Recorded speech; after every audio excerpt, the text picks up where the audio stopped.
जय श्री राम मित्रों, कैसे हैं। स्वागत है फिर से आपका हमारे सुंदर से चैनल केमिस्ट्री यूरेका में।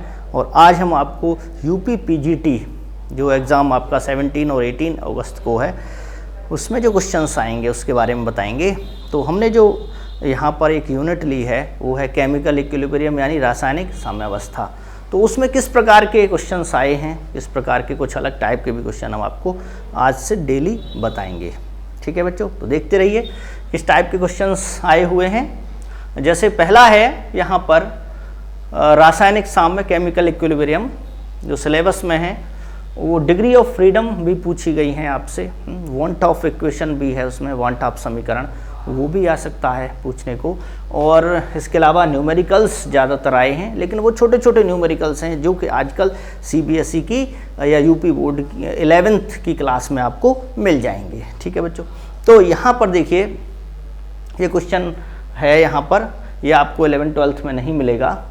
वाटर वेपर क्वेश्चन नंबर 1 है, ये 2011 का आया हुआ क्वेश्चन है कि वाटर वेपर इक्विलिब्रियम में है, system has degree of freedom. तो डिग्री ऑफ फ्रीडम आपको इसमें बतानी है कि कितनी डिग्री ऑफ फ्रीडम हो सकती हैं। ठीक, तो यहाँ 1, 2, 3 या 4।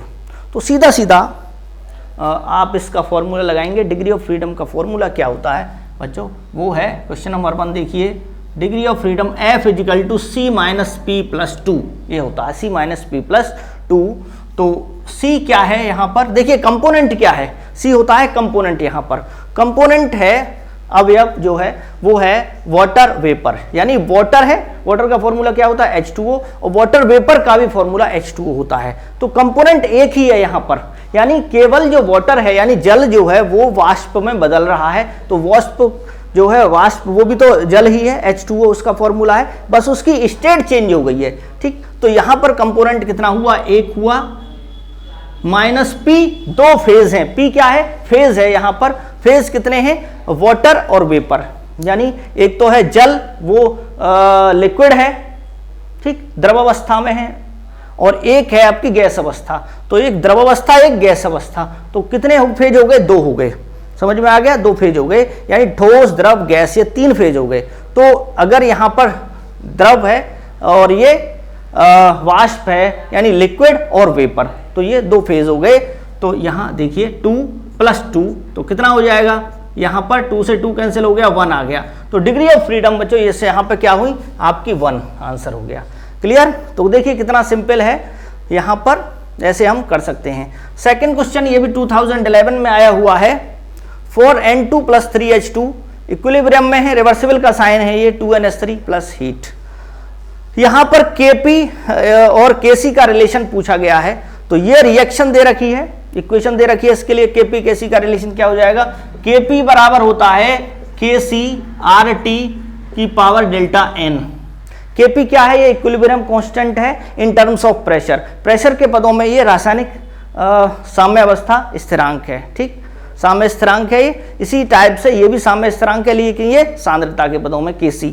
ठीक, तो अब देखिए यहाँ पर इस रिएक्शन के लिए हमको ΔN निकालना है बच्चों। ΔN कैसे निकलेगा, यहाँ पर मोलों का अंतर क्या है, मोलों का अंतर देखिए, प्रोडक्ट के मोल कितने हैं, 2 हैं, प्रोडक्ट के मोल 2 हैं, और यहाँ पर रिएक्टेंट के मोल कितने, 3 और 1 4, 3 और 1 4, गैस के ही मोल काउंट होते हैं। तो ये भी गैस है, नाइट्रोजन, हाइड्रोजन भी गैस है, और अमोनिया भी गैस है। ठीक है बच्चों, तो यहाँ पे क्या हो जाएगा, 2 में से यहाँ 2 हैं, यहाँ 3 और 1 4, 2 हैं मोल, 2 में से 3 और 1 4, इसको जोड़ दो 4 हो जाएंगे।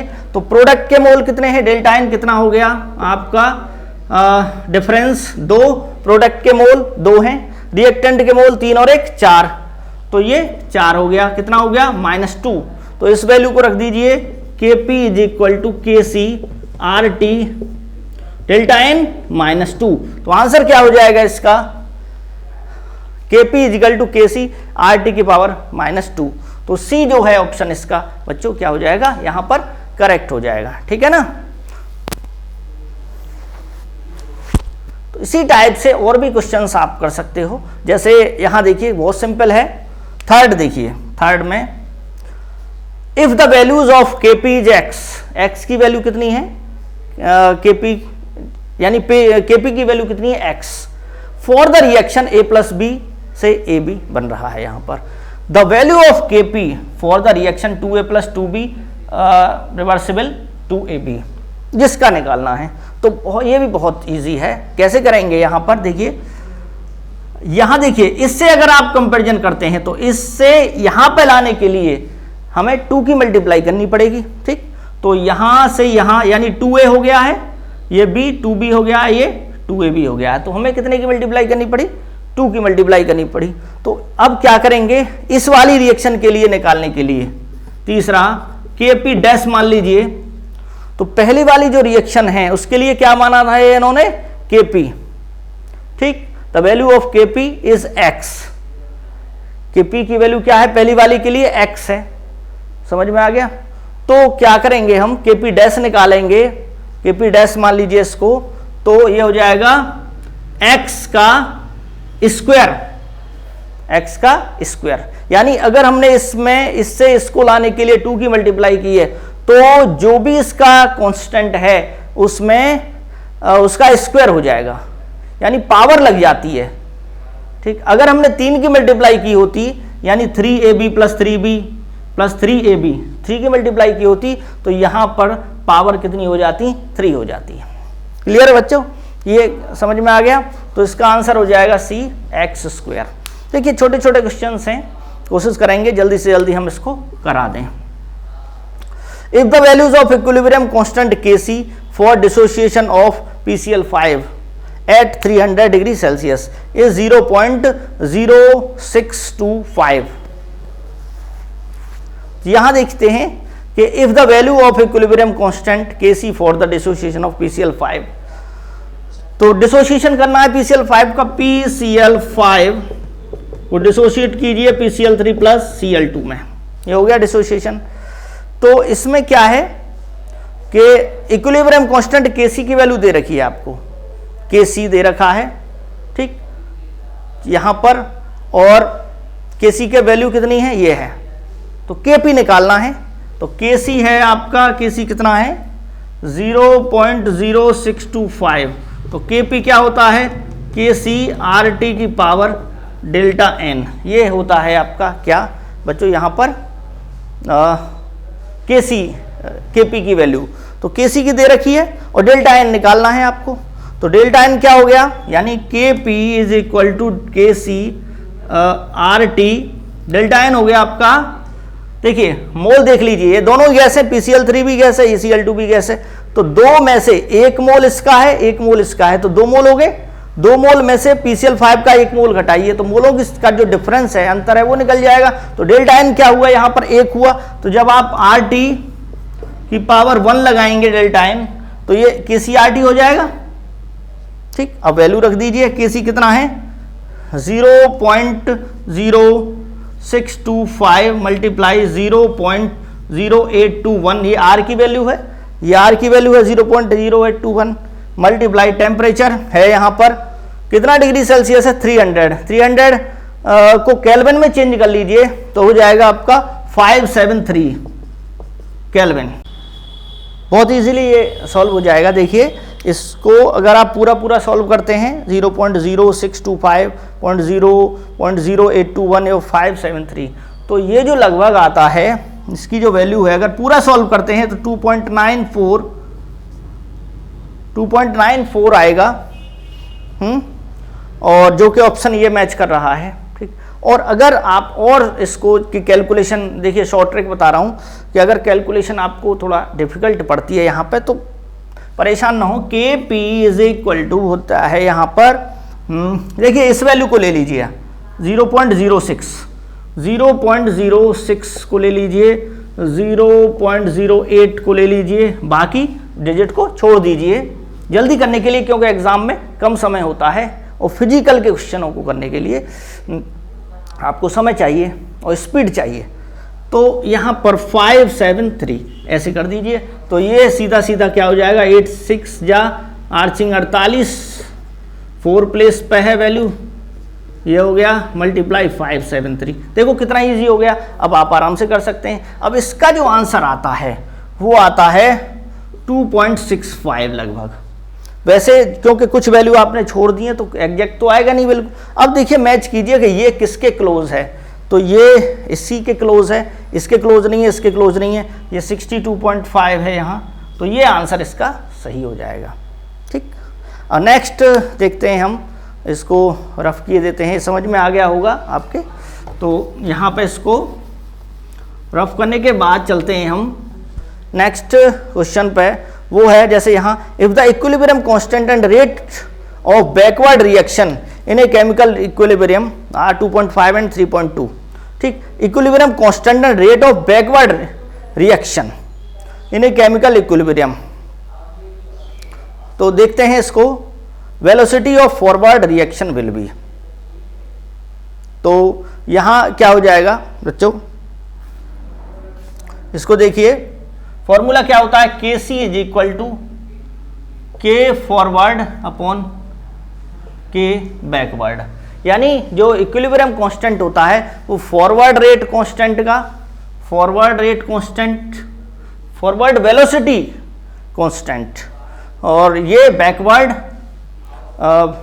इक्विलिब्रियम कांस्टेंट या वेलोसिटी कांस्टेंट कह सकते हैं इसको। जैसे ए से ये बी बन रही है तो एक तो फॉरवर्ड हो गया, एक बैकवर्ड हो गया, तो ये क्या है, इसके लिए क्या हो जाएगा, के एफ फॉरवर्ड वेलोसिटी कांस्टेंट, और ये यानी velocity constant for forward reaction, और ये के बी क्या हो जाएगा, इधर से इधर जब रिएक्शन चलेगी तो ये velocity constant for backward reaction. Clear बच्चों। तो यहां पर क्या होगा, अब इसको हम कैसे करेंगे देखते हैं। देखिए, तो इसके लिए वैल्यू रख दीजिए आप, इक्विलिब्रियम कांस्टेंट के सी, यहां पर इक्विलिब्रियम कांस्टेंट क्या है 2.5, ये है 2.5। ठीक, और बैकवर्ड के लिए दे रखा है, बैकवर्ड रिएक्शन के लिए, और फॉरवर्ड के लिए पूछा जा रहा है velocity of forward reaction will B. Velocity rate constant होगा, वैसे ये वेलोसिटी रेट कांस्टेंट। ठीक है, वेलोसिटी कांस्टेंट कर लीजिए यहां पर, वेलोसिटी कांस्टेंट, वेलोसिटी कांस्टेंट। ठीक, तो फॉरवर्ड के लिए पूछा जा रहा है तो के एफ डिवाइडेड बाई के बी, तो के बी कितना है, के बी दे रखा है, के बी है 3.2 इंटू 10 की पावर -2, तो के F is equal 2.5 into 3.2 into 10 की पावर -2। तो इसको जब आप सॉल्व करते हैं तो इसका आंसर आता है 8 इंटू 10 की पावर -2। इसको जब आप सॉल्व करेंगे तो इसका ए हो जाएगा सीधा सीधा। नेक्स्ट क्वेश्चन है, इसमें क्वेश्चन नंबर 6 देखते हैं। फॉर द रिएक्शन PCl5 से PCl3 plus Cl2 in a gaseous phase Kc is equal to 4, Kc 4 दे रखा है इन ए 2 लीटर फ्लास्क। ठीक, 2 लीटर फ्लास्क में, तो वॉल्यूम पता है आपको, वॉल्यूम कितना है 2 लीटर, Kc कितना है 4, तो and 2 mole each of PCl3, PCl3 के मोल कितने हैं, mole of PCl3 is equal to 2 और mole of Cl2 is equal to 2, दोनों के 2 मोल हैं, और किसके मोल, PCl5 के, mole of PCl5 is equal to 0.5। ठीक, एट इक्विलिब्रियम, इक्विलिब्रियम पर इतने मोल दे रखे हैं, Cl2 के, PCl3 के 2 हैं, Cl2 के 2 हैं, वो Kc दे रखा है, और मोल ऑफ PCl5 दे रखा है। अब पूछा क्या जा रहा है, at equilibrium the equilibrium concentration of PCl5 is, equilibrium concentration, concentration का मतलब होता है मोलरिटी, तो जब आपको मोल दे रखे हैं और वॉल्यूम दे रखा है तो आप फॉर्मूला इसमें लगा दीजिए, क्या हो जाएगा, यानी कि concentration PCl5 is equal to number of moles of volume, number of moles कितने हैं इक्विलिब्रियम पर 0.5 PCl5 के, और वॉल्यूम कितना है 2 है, तो कितना हो जाएगा ये हो जाएगा 0.25। तो आंसर हो गया आपका 0.25, पहला ही ऑप्शन इसमें करेक्ट है। ठीक है बच्चों, तो ये मैंने कुछ क्वेश्चन, जैसे कोई 2013 में आया हुआ है, 2013 में 10 में आया हुआ है, 10 में 2010 का है ये क्वेश्चन, ठीक है बच्चों।